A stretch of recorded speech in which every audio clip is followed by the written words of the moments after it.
As we are about to enter the new month, Shabakata, you begin to welcome the Holy Ghost. The Bible says in Acts chapter 1 verse 8, you shall receive power when the Holy Ghost come upon you. As the Holy Ghost to dwell, and the Bible says in Luke 12:49, tarry in Jerusalem until you are endowed with the promise of the Father. And the Holy Ghost is a special gift to the mankind, and the word of God made it so clear. In Joel 2:28, on the latter days I will pour out my spirit upon all flesh. Your sons and daughters, old men and women, young men and women, they will prophesy, they will see vision, they will dream. As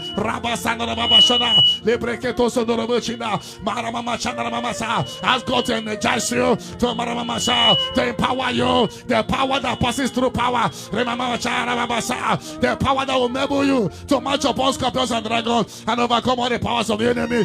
The non-chapa enemy sought you. Shabayamasa, Lamamasa, Lebrakaraboshinava, Remamasa, Ekedoraboshinavasa, Maramama, as the Lord to empower you. Shabakata, Lamamasa. Oh,